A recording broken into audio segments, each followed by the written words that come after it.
And he doesn't, it didn't have to be that way. That's the lesson from this all.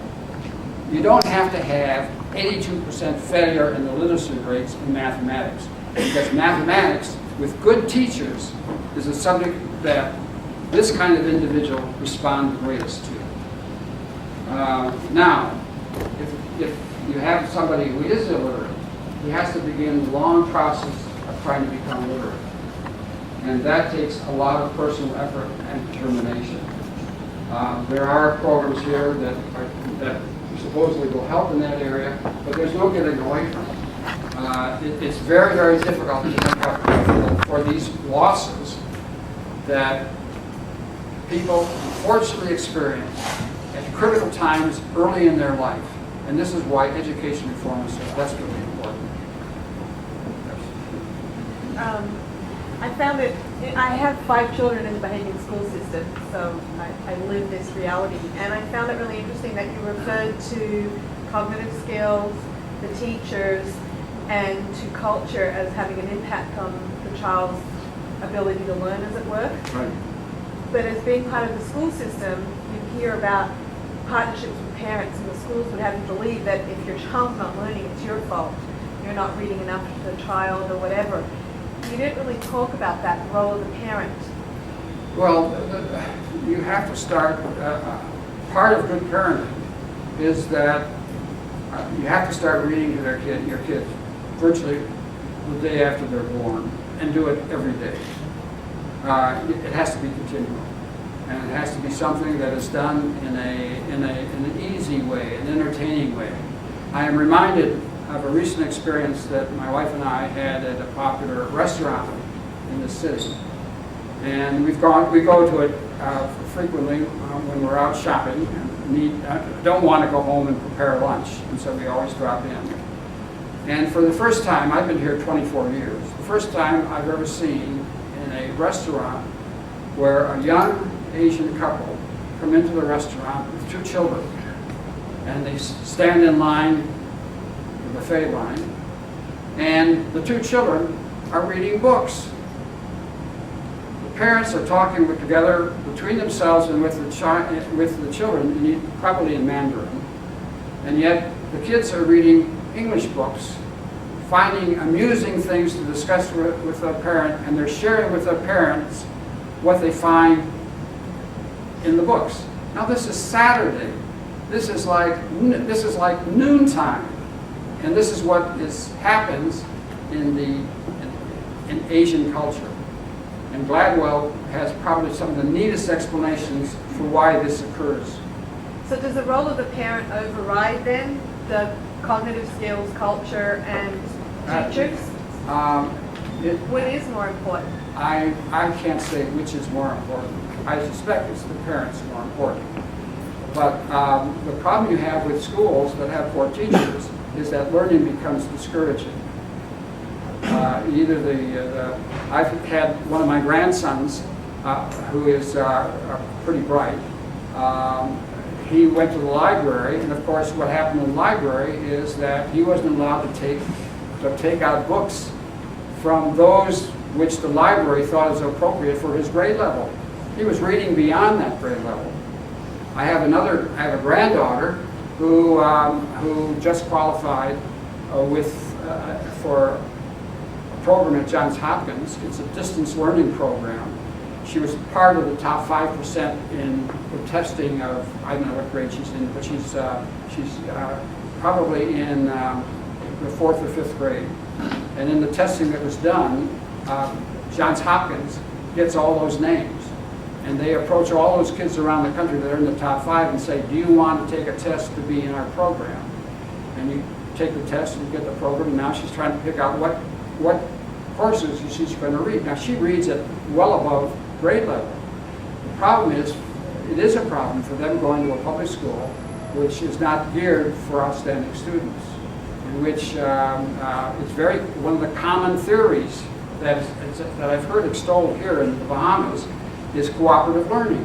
And what you do in cooperative learning is, this is a theory that you mix kids of varying academic background.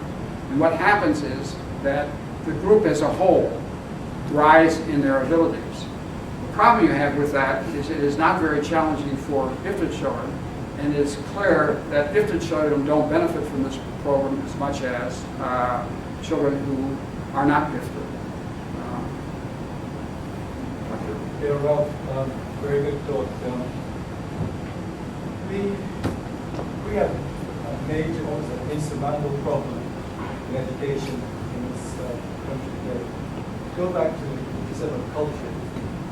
There is a political culture not to educate people in this country because the politicians realize that if you are educationally empowered, you're also economically empowered, and therefore you won't be dependent on them. Right. Okay, provide political patronage, jobs, etc., etc. You mentioned competency of teachers. 3 years ago, 50 teachers in the public school system were tested for the ability to teach and understand math. Right. Of those 50, only 3 passed. I'm going to be surprised. Nothing was done about that.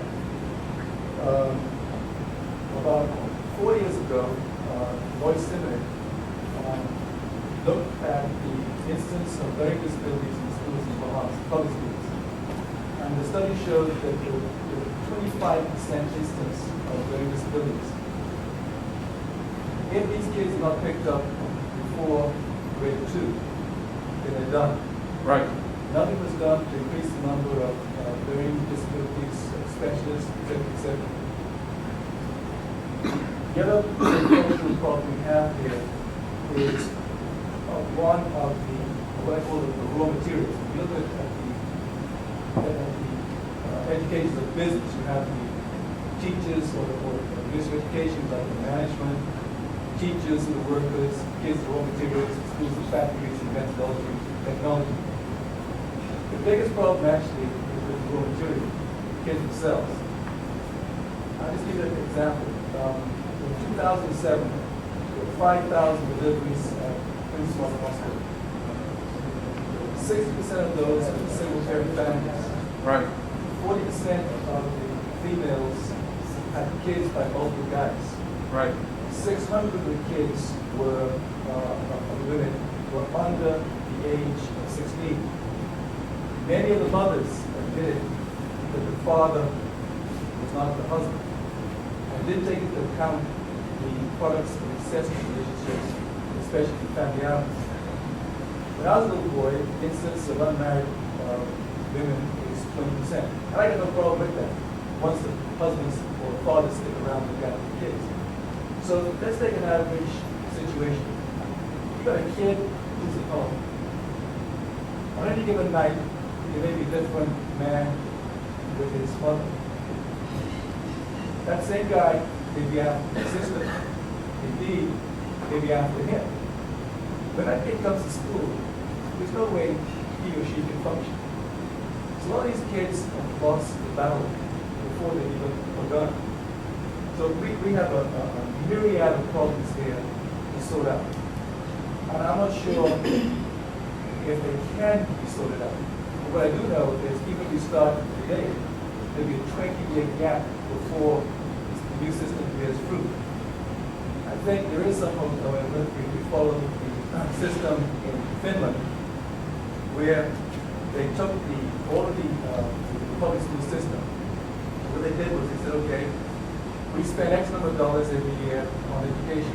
By the way, Bahamas, we spend $300 million every year in education. We have 35,000 kids in the school system. That's roughly about $9,000 per kid, which is actually as much as we spend, say, in Andes. Yet we're producing a suboptimal product. I think we should privatize the schools and let the teachers, administrators, and the private sector take over, and let the government pay the salaries for the tuition for those schools, for the kids who go to those schools, the same equivalent to what they're actually paying per kid right now. And that way, we incentivize teachers who are grossly underpaid, the best schools attract the most teachers and kids, and also make the best money for those things. Everything you say is correct.